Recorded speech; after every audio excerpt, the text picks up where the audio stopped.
The practice of computer programming reflects several aspects of magic as it is traditionally defined, such as the use of esoteric symbols, arcane knowledge passed down between generations of practitioners, and the ability to make computers perform seemingly intelligent behaviors through mystifying causal processes. As virtual reality, artificial intelligence, and ubiquitous computing technologies converge, they are expected to create magically responsive digital physical ecosystems and enchanted cyber-physical societies. Virtual reality systems manipulate hidden forms of causality, harness the power of intelligent non-human entities, and allow users to control their environment through emotional performance rather than technical skill. Artificial intelligence is being used to mediate human control over complex systems, and code-generating AI aims to allow people to create software through acts of artistic creativity and sheer will, without needing to understand the technical details. The growth of ubiquitous computing means that entire surroundings can potentially be transformed into enchanted cyber-physical systems that respond to the thoughts and desires of their human inhabitants. This new form of magical practice differs from historical computer programming in that it hides its own existence as a technological instrument, blurs the boundaries between initiated experts and ordinary users, and is being developed from the start as a commercialized element of multi-billion-dollar industries. Large corporations are serving as the primary architects and gatekeepers of these magical worlds, which are created explicitly to advance their long-term business strategies and create new digital physical strategic spheres for competition. The intentional creation, inhabitation, and manipulation of such heterotopic digital physical worlds by professional organizational technomancers may require new transdisciplinary fields, such as strategic magical practice or organizational technomancy, to provide theoretical and practical frameworks for their effective management. Technopaganism involves merging neo-paganism and magical rituals with digital technologies, which may be used as aids or even worship themselves, with the internet being seen by some as having spiritual significance. Modern tribal and urban primitive movements such as cyberpunk, urban shamanism, and rave culture are associated with electronic dance music and technopaganism. Practices can include substituting traditional magical tools with technological ones, like using an oven for a hearth or a laser pointer as a wand, or using charms to improve the performance of mundane items or online role-playing avatars. In some techno-pagan communities, artificial intelligence is a focal point, with a symbiotic and religious relationship to AI being advocated. Beliefs in technopaganism can include the idea that technological items and artifacts of modern living have pseudo-spirits or totem spirits of their own, similar to the traditional belief of animism. One controversial belief is that the internet itself is attaining a unique spirit, with the stated objective of the creator of VRML being to merge the spiritual world with the physical world. Technopathy is a rare ability that allows individuals to psychically perceive, interface with, and control technology. A technopath can sense the presence, location, quantity, quality, structure, and function of mechanical devices, as well as activate, deactivate, and command them using their mind. Some technopaths have a direct connection to electronic devices, allowing them to access and manipulate electronic connections, bypass or rewrite coding, and even channel their perception or consciousness through electronic media. Others may have a more metaphysical connection to technology, deriving power from a broader definition that includes non-electronic components such as gears, wires, and bolts. The extent of a technopath's abilities may depend on their cultural background and beliefs about what constitutes technology, with some being limited to specific types of devices or systems. For example, a technopath from a society that believes magic is necessary for machines to function may not be able to interact with seemingly mundane devices, while one from a technologically advanced culture may struggle with magic-based systems. The range of a technopath's abilities is also limited by their psychic radius, requiring them to be within a certain proximity to the technology they wish to interact with. While many people consider simple tools like forks and spoons to be a form of technology, not all technopaths can read psychic imprints or affect the movement or function of such basic objects.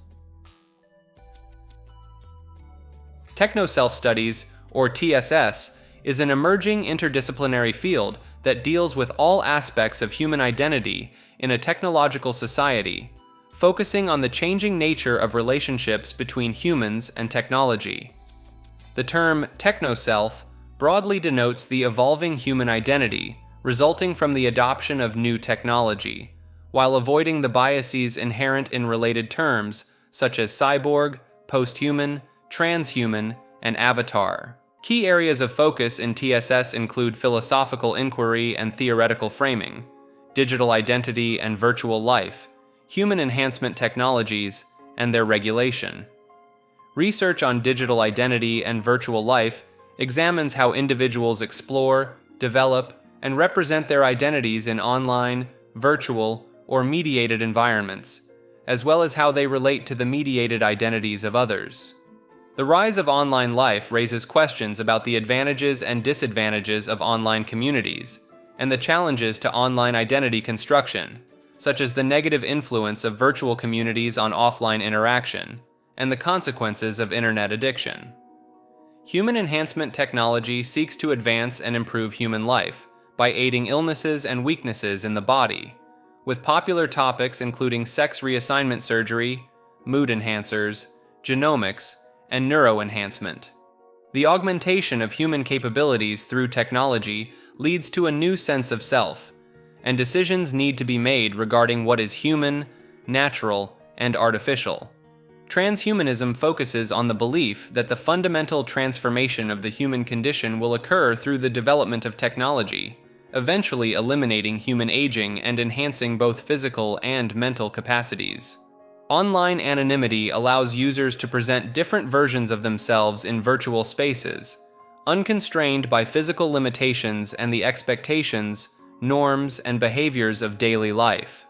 Avatars, as visual representations of users in online environments, can affect offline personality and attitudes through phenomena such as the Proteus effect.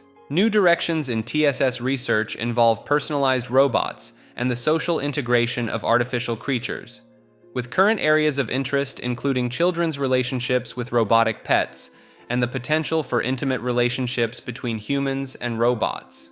Human enhancement regulation, governance, and legal concerns have become growing concerns for TSS research, with a framework distinguishing 6 approaches to how emerging technologies may affect human identity, raising ethical questions surrounding the evolution of technology. Telomeres are repetitive nucleotide sequences associated with specialized proteins found at the ends of linear chromosomes in most eukaryotic species. They protect the terminal regions of chromosomal DNA from progressive degradation and ensure the integrity of linear chromosomes by preventing DNA repair systems from mistaking the ends for double-strand breaks.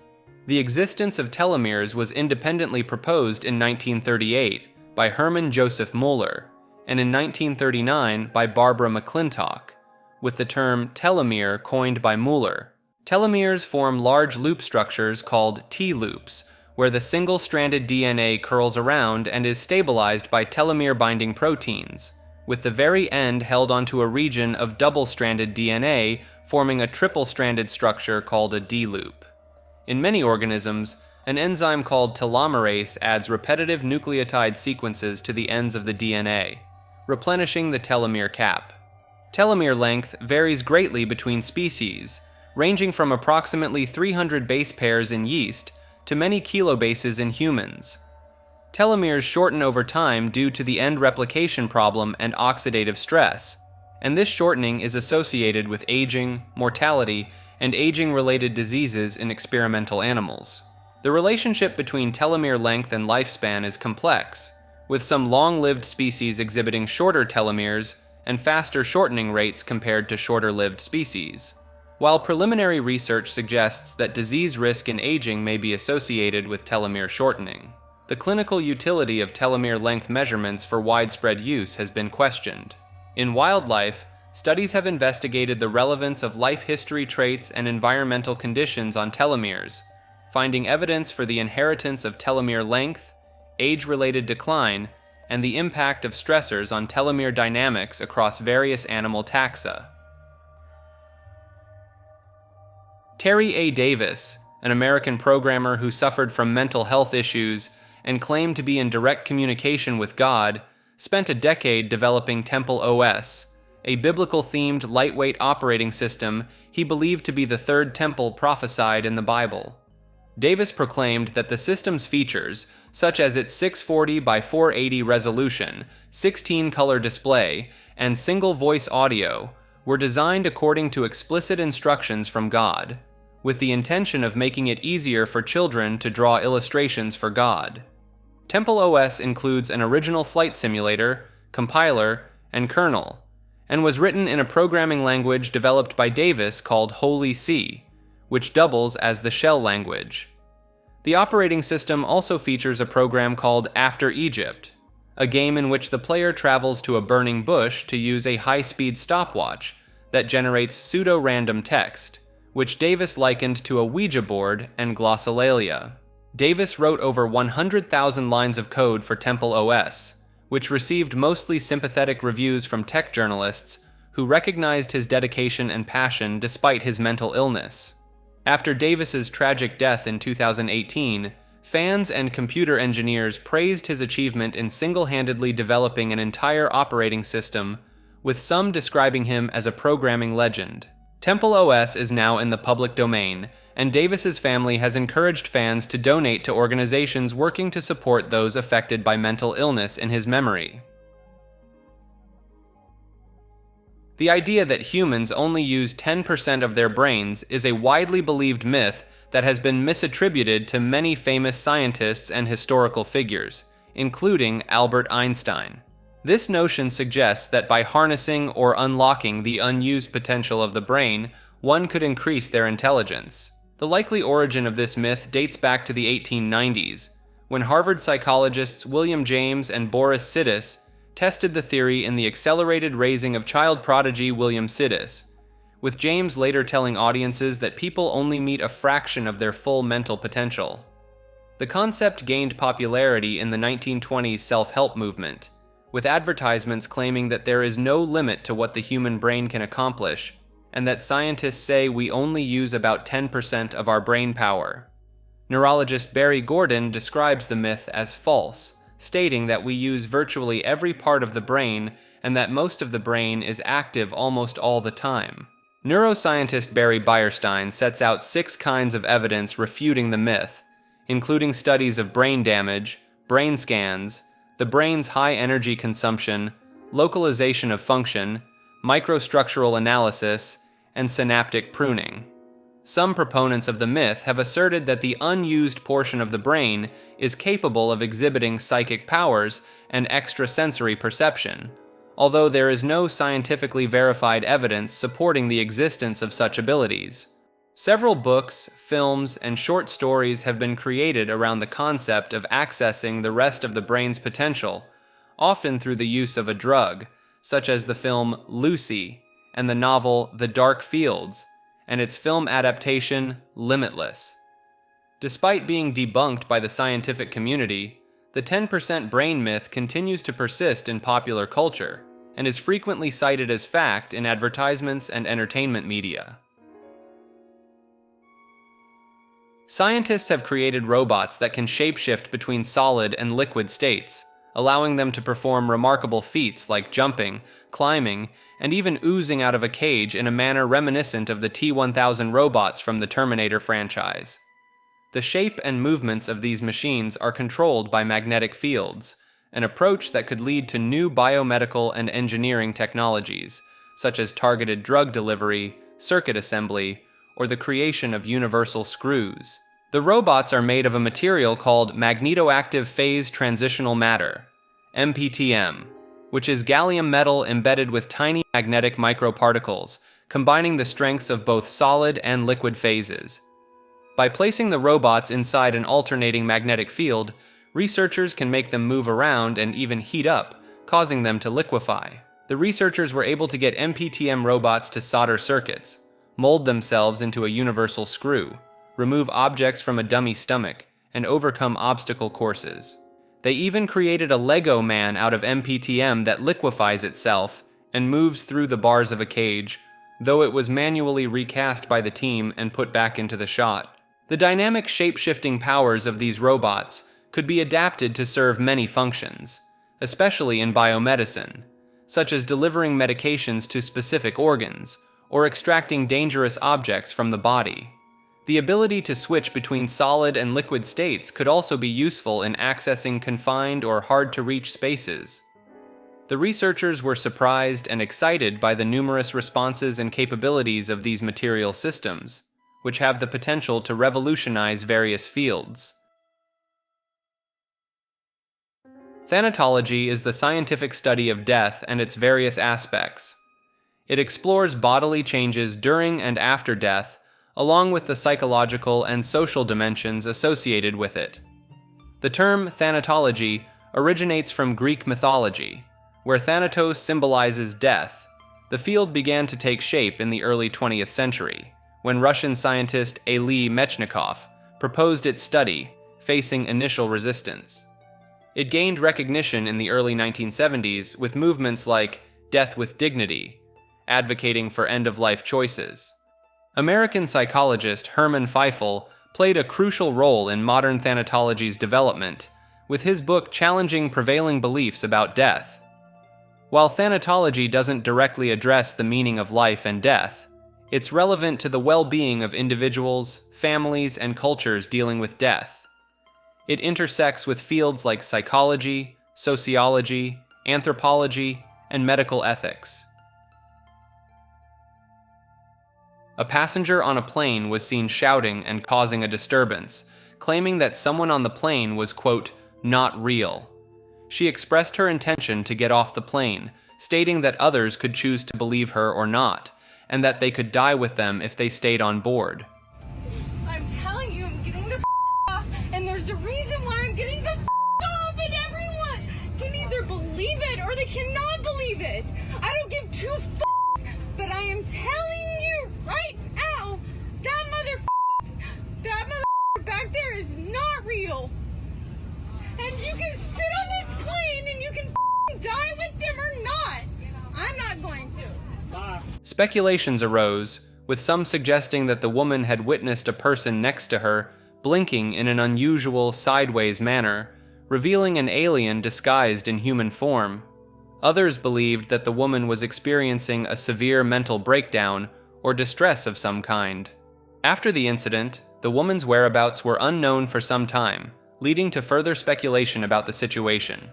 Eventually, a woman came forward claiming to be the individual from the plane and took responsibility for the incident. However, many disputed this claim, arguing that the woman who stepped forward did not resemble the original passenger, with some even suggesting that facial recognition scans showed they were different people. The airplane lady. Those people aren't real? No one's been able to track her down, Oh, right? no. She just popped up this past week on TMZ. It's basically her just saying, I apologize, I shouldn't have done that. When I saw it, I was like, that doesn't look like her. We didn't know who she was for the first couple weeks. Like, they couldn't even find a name. She started a new Twitter account when she posted this video. The first person she followed was TMZ. So people started doing like some AI face detection. There's this guy that does it online professionally, and he says, if you get a score 0.6 or below, it is the same person. He put videos that were on the plane, videos that were outside the plane of the real Tiffany. And it's not her. 1.2. Guy's like, I was not expecting this. He's Wow. like, this makes me really interested. One other dude checks her IP address from the video. Okay. Guess where it tracked to? TMZ headquarters. Place Texas. 2 blocks away from the White House. Washington, D.C. Stop it right now! Did she see something and then Weird. they put in a double, be like, this was so embarrassing? Some theorize that the real woman from the plane has been intentionally hidden from the public to prevent an alien disclosure incident from being exposed. Others maintain the belief that the incident was simply a result of a woman experiencing a mental breakdown. The true identity of the woman and the reasons behind her behavior on the plane remain a subject of ongoing speculation and debate. Thaumaturgy is a term that refers to the ability of a magician to work magic or paranormal events, or for a saint to perform miracles.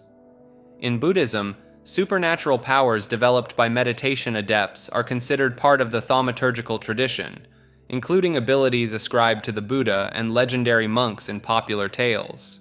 Thaumaturgy has been used to describe several Christian saints known as wonder workers, through whom God was believed to regularly work miracles. In Hinduism, the term godman refers to charismatic gurus who often claim paranormal abilities like healing, seeing the future, and reading minds. The Quran describes miracles as signs from God that supernaturally intervene in human lives, both in sacred history and connected to the Prophet Muhammad and divine revelation. Hermetic Kabbalah mysticism holds that a magician can create physical results by making subtle changes in higher spiritual realms. The word thaumaturgy started being used in the 1500s to mean miraculous or magical powers, sometimes in reference to seemingly magical mechanical devices that actually operated based on mathematical principles. The afterlife, or life after death, is the idea that some essential part of a person's consciousness continues to exist after their physical body dies. Different belief systems have various views on what exactly this entails. In some traditions, the individual may be reborn into this world to begin the cycle of life again, which is known as reincarnation. The goal is often to eventually gain entry into a spiritual realm after multiple rebirths. Other belief systems, like those in the Abrahamic religions of Judaism, Christianity, and Islam, hold that the dead go to a specific place as determined by God, based on their actions and beliefs during life. This could be paradise, hell, or some intermediate state. The ancient Egyptians believed that after death, one's soul would be weighed against the feather of truth and justice. If the heart was lighter than the feather, the deceased could pass on, but if it was heavier, they would be devoured by the demon Ammit. In Greek mythology, souls were ferried across the river Styx into the underworld, where they would be judged and sent to Elysium, Tartarus, or the Asphodel Fields based on their deeds in life. Buddhism teaches that rebirth happens without an unchanging self passing from one form to another. The type of rebirth is conditioned by the moral tone of a person's actions. There are different realms into which one can be reborn, including heavenly planes, the human realm, and lower realms like animal or hell realms. Hinduism believes the soul is eternal and takes on new physical bodies in a cycle of birth and death until eventually attaining moksha, or liberation from the cycle. At death, the soul meets Yama, the god of death, and is shown a review of their life before continuing on. The monotheistic faiths of Judaism, Christianity, and Islam all affirm the eternal existence of the soul. In Judaism, the soul goes to Sheol, the world of the dead.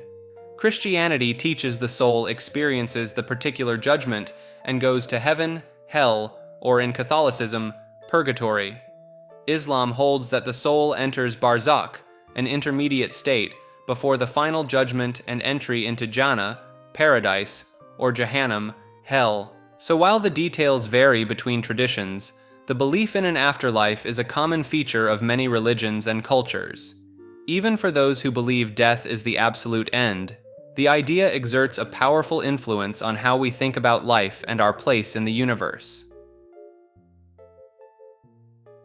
A man named Sean Robinson inherited a mysterious painting from his grandmother.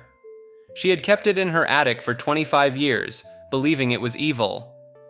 According to her, a dark figure of a man would appear around the house, accompanied by strange noises and crying at night.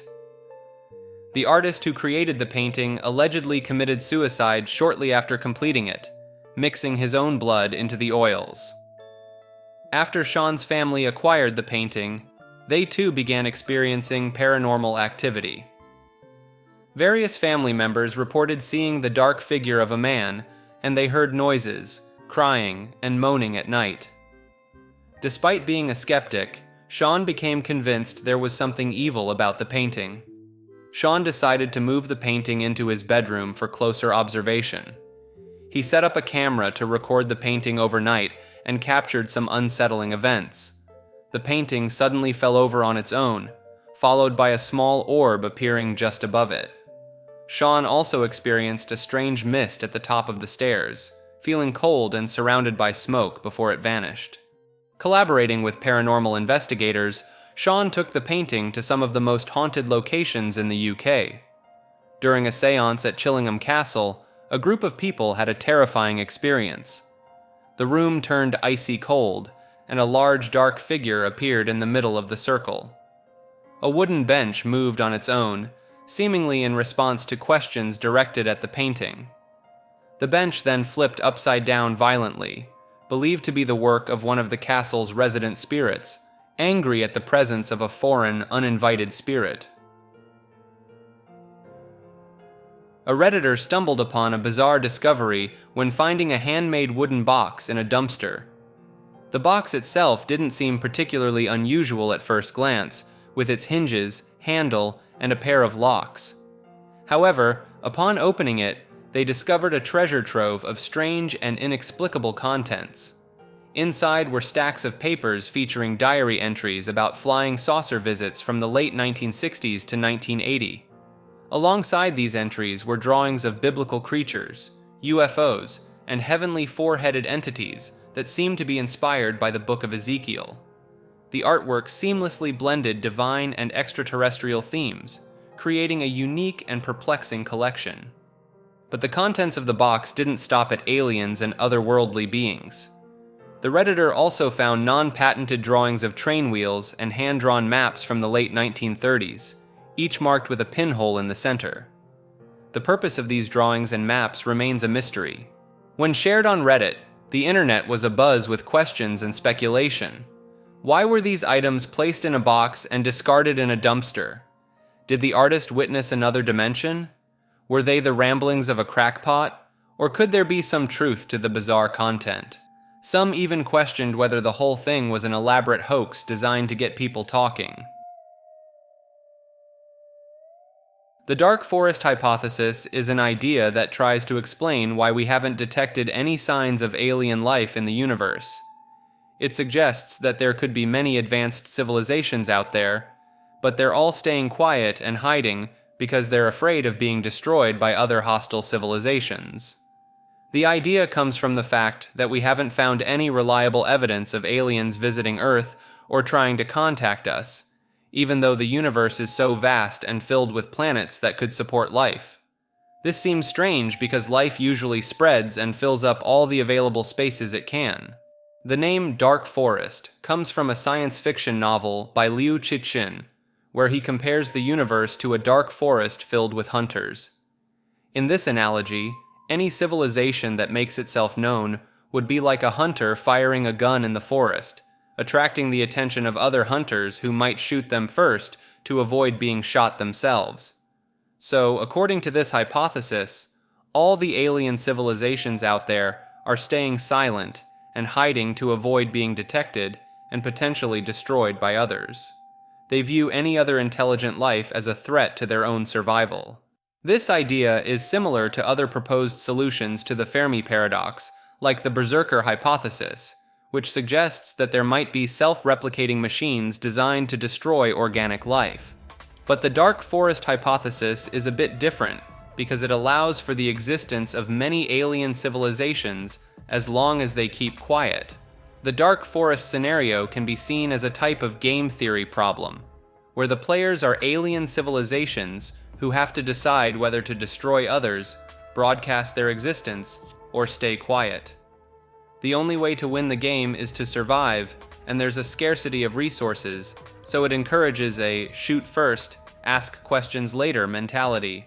This concept has appeared in other science fiction stories too, like Greg Bear's novel The Forge of God, where Earth is compared to a baby crying in a hostile forest, attracting predators. But Liu Cixin's novel The Dark Forest is where the term originated and explores the idea in more depth. While it's a fascinating and somewhat unsettling hypothesis, it's important to remember that it's still just speculation at this point. We don't have any concrete evidence of alien civilizations, let alone their motivations or behaviors. but it does offer a potential explanation for the eerie silence we've been met with so far in our search for extraterrestrial intelligence.